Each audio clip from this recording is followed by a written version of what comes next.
Abonnez-vous sur Okapi Communication. Abonnez-vous sur Okapi Communication. Abonnez-vous. Dans très peu de temps, les écouter. Mais j'aimerais mentionner deux choses importantes. Ils sont des divers partis politiques ou regroupements politiques. Il y a aussi de personnalités indépendantes. Et le groupe ou la plateforme qui voit le jour aujourd'hui, appelez-la comme vous voulez, mais c'est tout sauf un parti politique. La relève, c'est tout sauf une plateforme politique. La relève, c'est tout sauf un débauchage de jeunes membres des partis politiques. La relève, c'est tout sauf un groupe qui a pour objectif de combattre le plus âgé. Il ne s'agit pas ici d'un conflit de génération, mais il s'agit ici peut-être d'un conflit de compétences, si on peut s'assumer comme ça. Conflit de compétences parce que les personnes présentes ici sont aussi compétentes que les personnes qui dirigent le pays aujourd'hui. Elles sont passées par définition, elles ont toutes, en tout cas ces personnes qui composent la relève, elles ont toutes une très belle expérience à vous raconter, mais elles ont surtout beaucoup à proposer. Ce que vous allez entendre aujourd'hui, c'est une déclaration de presse qui est faite à l'intention de l'opinion nationale, de l'opinion internationale, mais une déclaration qui est faite aussi à l'intention des dirigeants. Parce que oui, la relève se disponibilise, parce que oui, la relève est prête à prendre le flambeau, parce que la relève est prête à contribuer. Je vais faire l'économie de mots, et je vais donc demander à la personne qui a été désignée pour prendre parole aujourd'hui. Monsieur Jonathan Kalumba, devrais-je rappeler que Jonathan Kalumba était candidat député provincial dans la commune de Ngalima, c'est ça? Monsieur Kalumba était candidat dans la commune de Ngalima, donc je ne me trompe pas. Et monsieur Jonathan Kalumba va lire la déclaration de presse, et juste après, on va passer au jeu de questions et réponses.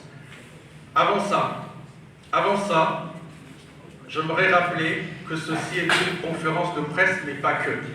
C'est en même temps aussi une conférence parce qu'il y a des invités qui peuvent participer. Messieurs et dames de la presse, je vous prie à nouveau de mettre à l'aise vos invités. Il y en a beaucoup qui se plaignent du regard et je sais le voir. Vous empêchez les autres de voir, vous empêchez les autres de leur mouvement et c'est pas bien. Encore une fois, soyez un peu gentils. Donc faites la place aussi pour les autres. Donc j'étais en train de dire qu'après la lecture de la déclaration, nous aurons droit à un jeu de questions et réponses. Nous allons prendre les questions de l'assistance, mais aussi les questions de journalistes. Et j'espère qu'on est prêt pour ça. Est-ce qu'on peut écouter la déclaration de presse? Non? C'est bon. Est-ce que c'est bon? C'est la presse, non?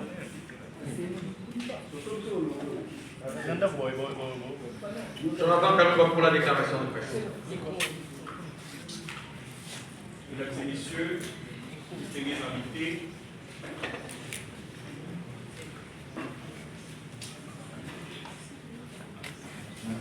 mesdames et messieurs,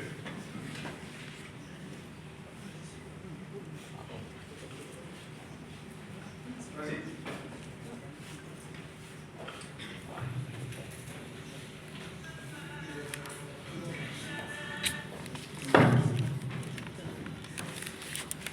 mesdames et messieurs, distingués invités, je vous salue. Nous, la relève, constituée essentiellement des personnalités politiques, dont certains jeunes n'ayant pas été proclamés par la CENI lors du scrutin du 20 décembre 2023, la relève est une force politique extra-parlementaire des patriotes ayant la détermination de servir l'État congolais à tout prix.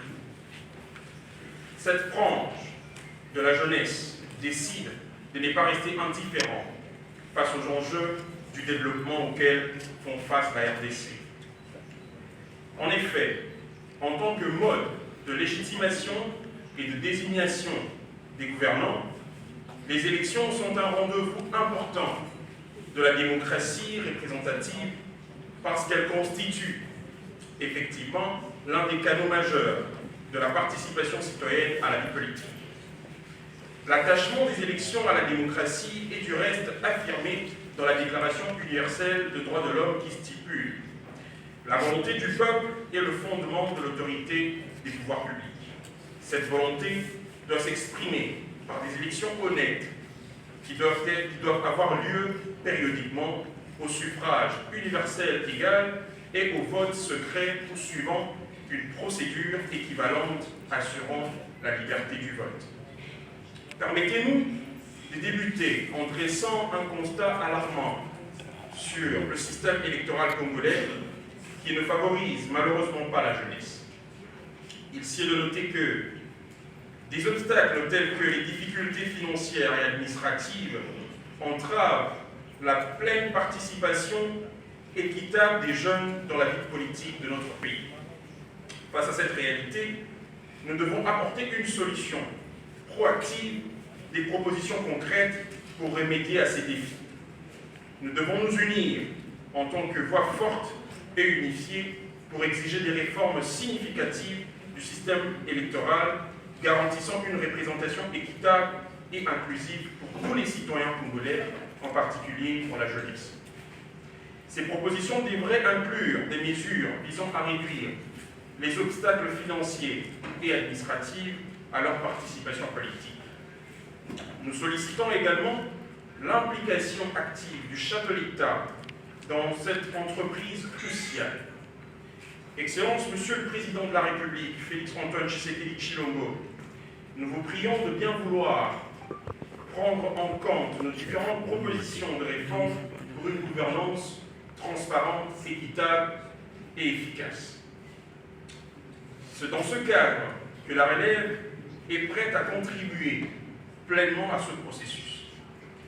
Excellence, Monsieur le Président, la relève tient à attirer votre attention sur le cumul des fonctions étatiques qui est à la base de plusieurs abus au sein de l'administration publique de notre pays, tant sur le plan de l'éthique que sur le plan de l'efficacité dans la répartition équilibrée des responsabilités gouvernementales. À titre d'illustration, certains députés nationaux, qui sont également députés provinciaux, tout en étant au préalable magistrats ou professeurs d'université, s'attendent à postuler comme sénateurs ou gouverneurs et après à être nommés ministres ou mandataires. Nous pensons qu'il n'y a pas d'homme à tout faire, car la relève existe. Le cumul des fonctions étatiques présente des risques qui mettent en péril le processus de développement, notamment conflit d'intérêts, manque de concentration et de spécialisation, abus de pouvoir, asymétrie sociale dans la répartition des ressources, l'inefficacité et le manque d'innovation dans les différents postes occupés. La discrimination des potentielles compétences capables d'apporter une nouvelle énergie dans l'élan de développement lancé depuis 2019. Pour atténuer ces risques, la relève appelle le président de la République, chef de l'État et garant du bon fonctionnement des institutions de la République, son Excellence M. Félix-Antoine Tshisekedi Tshilombo, à impulser une politique limitant le cumul des fonctions pour les politiques et les responsables gouvernementaux au sein de l'appareil étatique. Ces règles visent à promouvoir la transparence, l'équité et la répartition équilibrée des responsabilités au sein de l'administration publique, tout en favorisant une gouvernance plus efficace et éthique.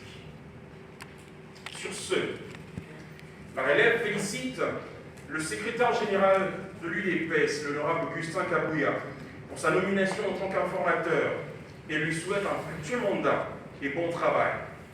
Dans l'optique de sa détermination de mettre à contribution ses compétences à l'amélioration de la gestion de la chose publique, la relève saisit l'occasion pour annoncer ses intentions d'être reçu par l'informateur en tant que force vive extra-parlementaire des patriotes déterminés à soutenir l'élan du développement initié par le président de la République, chef de l'État, Félix-Antoine Tshisekedi Tshilombo.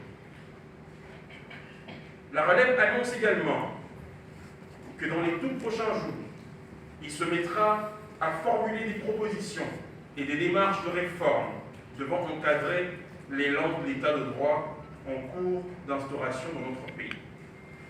À titre d'annonce, la relève prévoit de porter 1.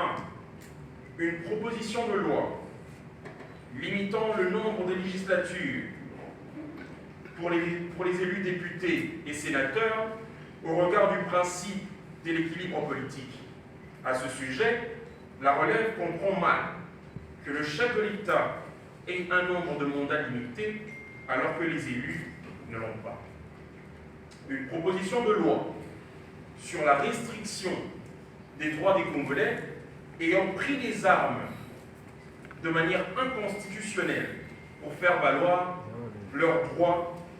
La relève comprend mal qu'après avoir tué des Congolais, parfois avec soutien de certains pays voisins, certains politiques se sont habitués à des négociations et arrangements politiques qui leur donneront le droit de diriger ce même peuple qu'ils ont meurtri.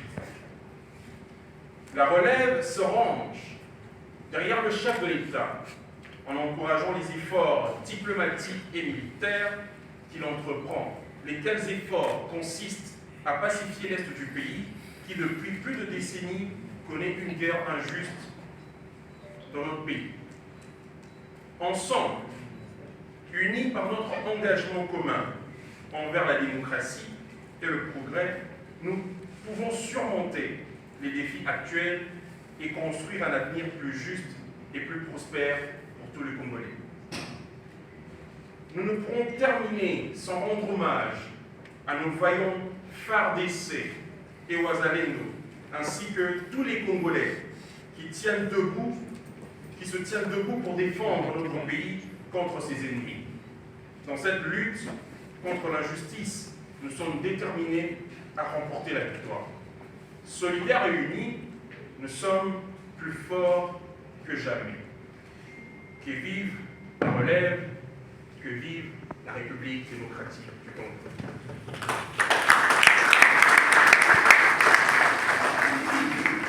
Merci beaucoup. Déclaration suite. Vous allez vous présenter. Si vous êtes un organe de presse, vous présentez l'organe de presse, vous présentez aussi l'organe de presse qui vous mandate. Moi-même, en tant que modérateur des séances, de garantir une prise de parole équitable. Ce qui veut dire que je pourrais désigner pour la plupart des candidats et d'autres sont de personnalités politiques simplement qui n'ont pas été candidats, donc ça peut aller dans tous les sens. Donc je vais commencer. Le micro, donnez à monsieur là-bas. Tenez-vous debout s'il vous plaît, monsieur. C'est ainsi. Les jeunes que nous sommes, à travers vous que vous avez pris cette initiative pour monter la relève. Alors, ma première question est celle-ci. Vous avez dit que la relève n'est pas un mouvement politique. Mon nom c'est Patrick Andingolo, je suis journaliste. J'ai été aussi candidat. Journaliste indépendant. Journaliste indépendant. Oui, candidat. Alors, je voudrais poser la question à l'intervenant de tout à l'heure. La relève, oui. Vous voulez faire la relève contre qui et pour quel objectif? Ça, c'est ma première question. Vous avez demandé une question par personne dans un premier temps. Merci beaucoup. On peut passer le micro à quelqu'un d'autre? L'intention d'exposer de nos conférenciers et je voulais poser une question. C'est bien de parler. Je crois qu'en matière de parler, la République démocratique du Congo est en avance. Quels sont les mécanismes que vous aviez pris pour arriver à bien mener vos actions? C'est bien, nous allons parler, mais quels sont vraiment les concrets? Comment vous allez prendre le chemin pour arriver à vos objectifs? Merci beaucoup. Organe de presse et éditeur du média Alito.info. En République démocratique du Congo, chers messieurs et dames de la relève, le nombre de mouvements sociopolitiques ne cesse de s'ajouter. Mais le problème se pose beaucoup plus sur la faisabilité des initiatives. Alors aujourd'hui, nous avons la relève. Quelle garantie faites-vous à la population congolaise en général et quinoise en particulier sur la faisabilité de vos actions. Merci. Je prends une question un peu divergente. Oui, un monsieur ici devant moi. Vous posez une question, vous? Allez-y, allez-y. Merci d'être forte en proposition. Ma question est tellement directe. Monsieur Augustin Kabouya est en pleine consultation et c'est en prélude dans le gouvernement 2004, le gouvernement de cette mandature. Quel profil décrit la relève pour le Premier ministre qui sera mis en place? Quel profil pour la relève? Est-ce qu'on est prêt à répondre aux questions? Non. Je prends donc une autre question. Ça va? Et Jacques André aussi peut répondre à la question sur... Avant de passer à la question de faisabilité, j'étais critiqué par la première question qui demandait si on faisait la relève contre qui. En temps normal, le plus grand défaut dans notre pays, c'est que chaque fois que quelqu'un a une initiative, ça fait cette initiative contre quelqu'un. On ne peut pas avoir des initiatives qui ne puissent pas être soupçonnées comme si c'était un complot. Tout de suite, je dis, on ne fait pas la relève contre quelqu'un. Chaque être humain a des droits et des devoirs. Chaque personne a le droit de rêver. Chaque personne a le droit de mener à bien ce rêve. Et donc, on vous l'a présenté, tout le monde ici, et même à ma droite, ce sont des candidats. Ils ont été candidats aux élections, ça veut dire qu'ils sont porteurs des aspirations, de rêves. Et donc, ce n'est pas parce qu'ils n'ont pas été proclamés par la CENI que ce rêve est tué. Et il est très important de canaliser cela et de travailler en synergie. C'est ce que nous avons fait pour nous mettre ensemble et regarder dans une même direction. Donc, on ne complote pas contre quelqu'un, on ne se relève pas contre quelqu'un. C'est comme si quand tu fais un rêve, tu veux par exemple devenir médecin, tu dis tu veux devenir médecin contre qui? Vous voyez pas à quoi ça ressemble. Et donc, c'est une réponse par rapport à un besoin, par rapport à des questions non encore répondues jusqu'aujourd'hui de la République. Et il y en a nombreuses, ces questions-là. Et donc, quand on est investi d'une certaine mission et qu'on refuse de l'accomplir, ça veut dire qu'on est complice. C'est pas moi qui l'ai dit, c'est Frantz Fanon et ça a été repris par Martin Luther King et d'autres leaders. À chaque génération, dans une certaine opacité, la jeunesse devrait comprendre sa mission, l'accomplir ou la trahir. Et nous, la relève, nous avons choisi d'accomplir notre mission. Je crois qu'on a répondu à la première question. Je vais passer vite. Les deux questions qui se suivaient étaient carrément les mêmes mécanismes. Et qui veut aller loin aménage sa monture.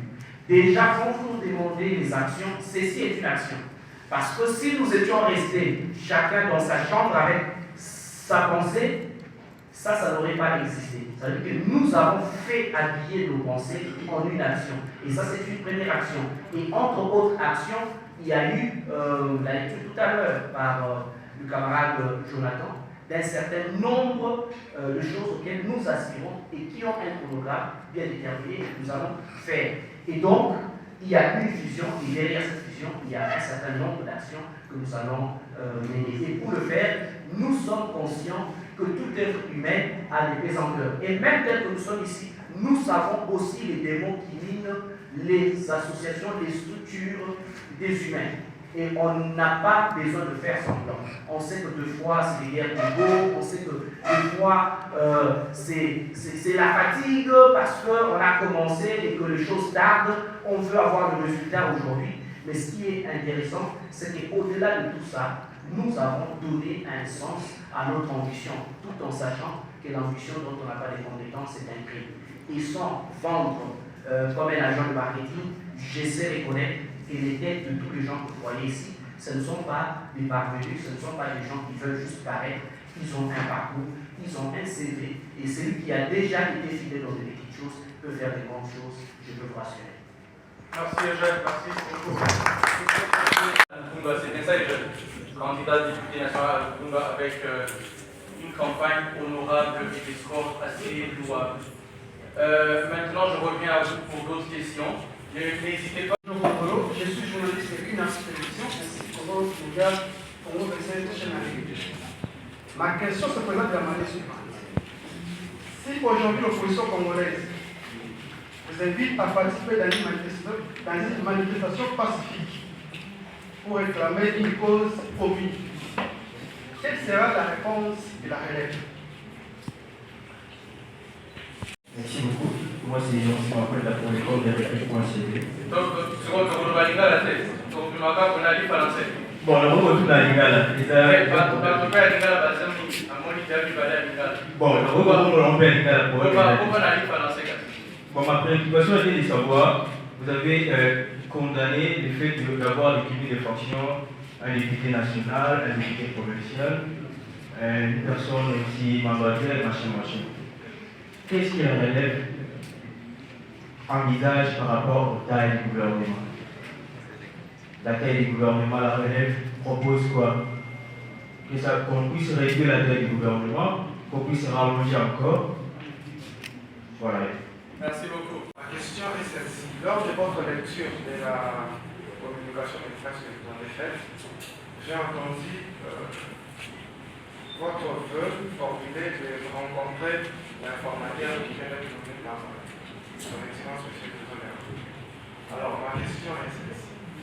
Sachant que la mission de l'informateur concerne essentiellement les parlementaires, et la relève est essentiellement constituée des candidats malheureusement non proclamés. Est-ce une course constitutionnelle, sachant que la mission de l'informateur ne vous concerne pas? Quelle serait la raison réelle pour laquelle vous voulez rencontrer le fond? C'est ça ma question. Non, ta question c'était si l'opposition nous invite pour une cause commune pour participer à une Je crois que ça va dans les deux sens. Vas-y, Jonathan va compléter. Alors, quant à la question de savoir si l'opposition nous a invités à participer à une marche quelconque, la grande réponse sera non. Tout simplement, nous avons battu campagne sous les labels ici présents de l'Union Sacrée. Nous sommes des jeunes qui avons accepté de soutenir la vision du chef de l'État. Et dans cette optique-là, bien étant que le résultat, le déploiement de la manière dont elles ont été faites, mais nous croyons à cette vision et nous demeurons là-dedans. Et c'est l'une des choses pour laquelle nous tenons avec la relève, c'est de soutenir le chef de l'État en lui apportant des réformes qui vont lui permettre effectivement d'atteindre l'objectif. Nous avons ce quinquennat et la relève se positionne comme une option pour le chef de l'État de se dire oui, j'ai des jeunes sur qui avec qui je peux travailler et créer une nouvelle énergie pour la République. La deuxième question pour le dire, je disais qu'elle entre finalement dans la même optique. C'est un grand nom. Voilà. Donc, si vous avez bien compris, la réponse, elle est simple. Parce que la relève fait partie, alors, je ne vais pas dire ça comme ça, mais tout le monde de la relève était candidat de l'Union Sacrée. Et donc, ce n'est pas un groupe de frustrés ici. Ce n'est pas de gens qui tiennent une certaine aigreur parce qu'ils n'ont pas été proclamés et donc ils ont quitté leur parti respectif. Non. Ici, il y a des membres du parti politique qui restent et demeurent dans leur parti politique. Nous sommes la relève. La relève est donc membre de l'Union Sacrée. Un parallélisme absurde, mais c'est vrai. C'est-à-dire que c'est des membres de l'Union Sacrée, essentiellement de jeunes candidats qui n'ont pas été proclamés, qui se mettent ensemble, qui valorisent. Parce que, comme le disaient les jeunes, chacun des candidats avait pas seulement des règles, mais chacun des candidats avait des propositions concrètes en termes de loi, en termes de propositions à faire passer. Que ce soit au niveau provincial, il y en avait qui ont porté des édits, que ce soit au niveau national, il y en a qui ont porté des projets de loi. Et donc, même en étant non élus, ces jeunes, ces candidats veulent participer à la production législative. Ça veut dire qu'ils vont faire des propositions. On parle tout à l'heure des cumuls. Ces cumuls-là, ça se décide à l'Assemblée nationale. Pour la plus grande part, ça se décide à l'Assemblée nationale. Et ces jeunes veulent participer justement à cette production législative. Et donc, il ne s'agit nullement d'un groupe de neutres. Il ne s'agit nullement de personnes en manque de positionnement. Non, il ne s'agit pas ici d'un mouvement citoyen qui vient de voir le jour. Il s'agit ici d'un groupe de jeunes qui font tous partie de l'Union Sacrée pour la Nation parce que leurs partis respectifs sont membres de l'Union Sacrée. Maintenant, s'il faut participer à une marche comme celle qui concerne la situation sécuritaire à l'est du pays, j'ai entendu le mot cause commune. Si cette marche n'a pas des couleurs politiques, si cette marche consiste justement à soutenir le bien fondé de la nation, quand j'ai dit les biens fondés, vous comprenez que je vais dans tous les sens. Et donc, oui, on peut participer à cette marche, mais pas comme membre de l'opposition ou pas comme proche de l'opposition. Merci beaucoup. Jonathan Kalouba ou Jonathan Delou? Merci beaucoup. D'abord, je veux aller pour répondre à cette question avec une autre question rhétorique à mon ami qui a posé la question de savoir si nous sommes avec le pouvoir ou avec le peuple. Je demanderai à cet ami qui sont ceux-là qui ont élu le président de la République. C'est le peuple qui a élu le président de la République. Le pouvoir appartient au peuple. Ce même peuple s'est décidé à plus de 73% de donner son suffrage au président de la République, justement pour conduire cette nation aujourd'hui où nous sommes en train carrément d'exercer cette politique activement. Et alors, si nous sommes du côté du pouvoir, je dirais que nous sommes du côté du pouvoir parce que le pouvoir appartient au peuple. Et ce même peuple a élu le président de la République. Et nous sommes décidés de nous aligner derrière la vision de notre commandant en chef, et surtout pendant cette période très hostile où la situation sécuritaire de notre pays exige à ce que, à l'unanimité, la cohésion nationale soit carrément une des options les plus considérables pour faire face à cette situation. Donc voilà un peu en résumé ce que je peux dire en réponse à notre camarade qui a posé la question de savoir si nous étions au côté du pouvoir. Si nous sommes au côté du pouvoir. Le jeune Pandolo pour répondre à la question. Il y a deux questions. Une question sur la taille du gouvernement, mais aussi une question sur pourquoi on doit rencontrer l'informateur. Voilà, est-ce que c'est juste un positionnement? D'emblée, pour la taille du gouvernement, nous serons d'accord que tous les gouvernements qui sont passés, c'était des gouvernements où on cherchait à tout prix à satisfaire les intérêts de plusieurs parties prenantes, dans la mesure où, au départ, le chef de l'État n'avait pas de majorité et qu'il y avait plusieurs implications pour se constituer une majorité. Et c'est même pour cela qu'il, quand il est allé pour cette deuxième fois chercher le suffrage, il insistait sur le fait que la population devrait lui donner une majorité de manière à ce qu'il puisse avoir la liberté de mieux structurer les choses. Et je crois que sur cette optique-là, il est de bon aloi que le gouvernement puisse un tout petit peu diminuer les tailles, parce que ça ne sera pas juste l'objectif de satisfaire chacun de quotas, mais ça sera l'objectif d'avoir une représentation. C'est un peu comme l'équipe nationale, je l'ai toujours dit. Vous pouvez vous retrouver dans l'équipe nationale avec Bolassi, Bolingui, ou je ne sais pas moi quoi, 6 gars de l'Équateur, dans une équipe de 11 personnes, mais ils représentent la nation. Et ça s'appelle les léopards. Et donc, quand le chef de l'État a cette marche, il pourra non pas être soumis au chantage des politiques, qui est aussi un chantage de bonne guerre, parce que je vais naviguer directement dans la deuxième question, qui nous demandait si c'est un positionnement. On ne vous trompe pas. Dans toutes les écoles des politiques, et même dans toutes les autres facultés où on enseigne les cours de sciences politiques, l'enjeu politique, c'est le pouvoir politique. J'entends souvent dans ces pays des gens par fausse modestie ou bien par hypocrisie dire non, nous ne sommes pas là pour les postes. On ne peut pas être en politique, pas pour les postes. C'est faux, archi faux. Parce que le moyen politique, c'est d'avoir le pouvoir politique pour exercer ce qu'on a comme rêve, comme ambition. Donc si nous, on vient ici pour dire que nous n'avons pas besoin de postes, ça sera un mensonge.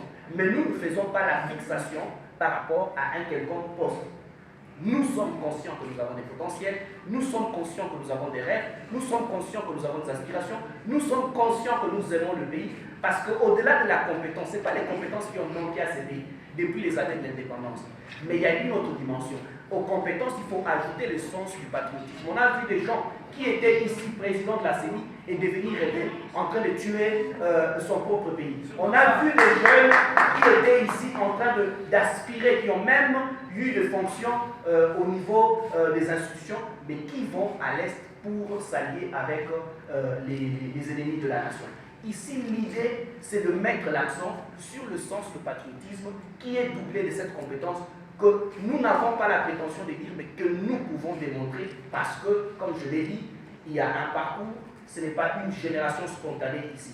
Et donc, si vous attendez qu'on vienne vous dire que nous n'avons aucune ambition, nous n'avons pas besoin de poste, ça sera faux et archi faux. Moi, je ne veux pas faire la politique de mensonge et de la démagogie. Si il y a un poste et que si cela correspond à ce que je vais pour servir la République, on le prendra tel qu'on est. Mais il est très important de savoir que nous sommes conscients de la mission de l'informateur. Généralement, l'informateur, effectivement, il a le premier objectif majeur, c'est d'identifier une majorité au sein de l'Assemblée pour pouvoir donner un gouvernement au chef. Mais il n'y a pas que ça, parce qu'il recueille aussi les ambitions des uns des autres. Parce qu'il recueille aussi des propositions en termes de politique de gouvernance. Même la question qu'on nous a posée ici, c'est quoi la taille du gouvernement? Ça peut être une proposition, on donne à l'informateur qui rendra compte au chef de l'État. Voilà, pendant que je faisais l'information, il y a eu des propositions en termes de taille du gouvernement. Il y a eu des propositions en termes de type de profil. Il y a eu des propositions en termes de la politique de géopolitique pour le choix de ceci. Et cela ne se fait pas forcément que par des chefs de partis politiques ou par des députés élus. Donc ça peut se faire par tout citoyen congolais qui est épris en fait des valeurs et des ambitions qu'il le fait. Et nous avons choisi de le faire, même si nous ne sommes pas dans les institutions, nous apporterons des propositions et c'est ça en fait la responsabilité républicaine que nous avons. Merci. Merci beaucoup.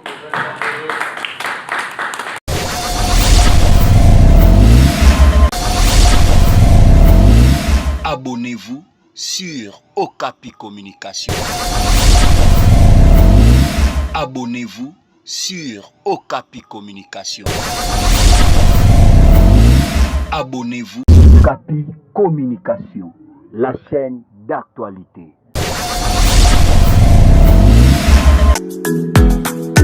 Yeah. I dedicate this song to Salima Shaban, my baby girl.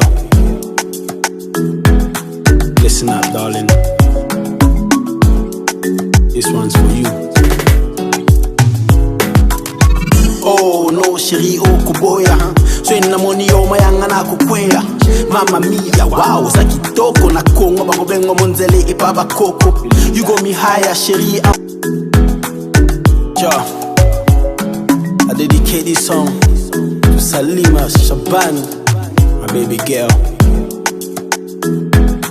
Listen up, darling. This one's for you. Oh no, chérie, oh kuboya. So in the money, oh my young and akukwea.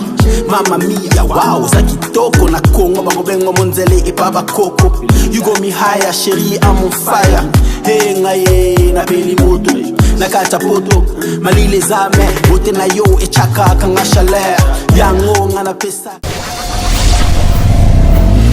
Abonnez-vous sur Okapi Communication, la chaîne d'actualité. Abonnez-vous sur Okapi Communication, la chaîne